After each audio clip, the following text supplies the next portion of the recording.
Hello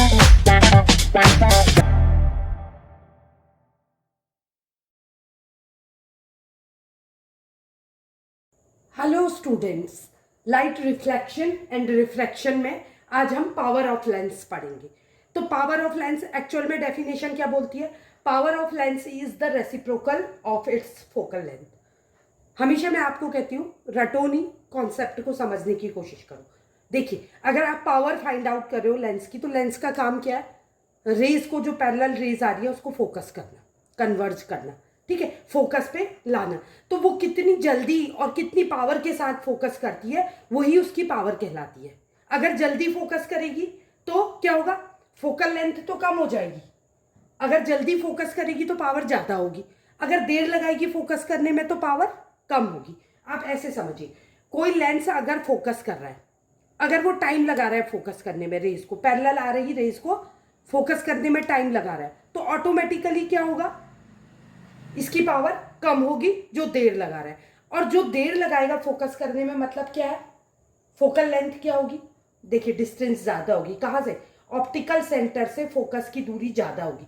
तो focus जब बढ़ जाता है, फोकल लेंथ जब बढ़ जाती है तो पावर कम हो जाती है। फोकल लेंथ कम है तो पावर क्या होगी? बढ़ जाएगी। दूसरी चीज, इससे 2 नंबर का क्वेश्चन हर बार बोर्ड में पूछा जाता है, तो आप कॉन्सेप्ट को ध्यान से समझिए। पहला कॉन्सेप्ट क्या समझ आया? अगर फोकल लेंथ बढ़ रही है तो पावर कम हो जा रही है, और अगर फोकल लेंथ कम हो रही है तो पावर बढ़ रही है। इसका मतलब ये एक दूसरे के रेसिप्रोकल है, और इसीलिए पावर किसे कहते हैं? Reciprocal of focal length.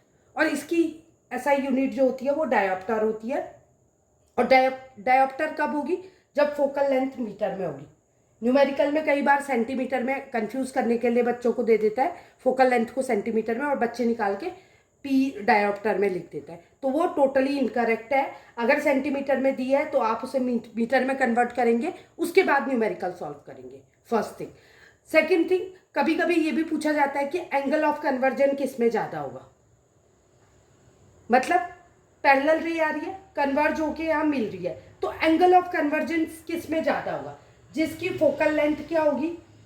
ज्यादा होगी। जिसकी फोकल लेंथ ज्यादा होगी तो उसमें एंगल ऑफ कन्वर्जेंस क्या होगा? कम होगा। और जिसकी फोकल लेंथ क्या होगी? कम होगी, तो उसका एंगल ऑफ कन्वर्जेंस ज्यादा होगा। तो इसको भी याद करिए। कई बार ये भी क्वेश्चन आ जाता है एमसीक्यू में कि एंगल ऑफ कन्वर्जेंस किसका ज्यादा होगा, पावरफुल लेंस का कि वीक लेंस का? तो पावरफुल लेंस का क्या होगा? एंगल ऑफ कन्वर्जेंस क्या होगा?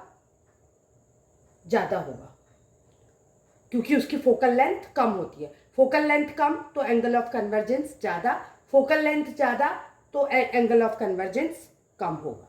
दूसरा पॉइंट याद करने का। Clear to you? और क्योंकि ये रेसिप्रोकल है इसलिए P is equal to 1/f, और f आप हमेशा मीटर में लेंगे। इसके अतिरिक्त एक चीज और याद रखिएगा, अगर P की वैल्यू क्या आती है?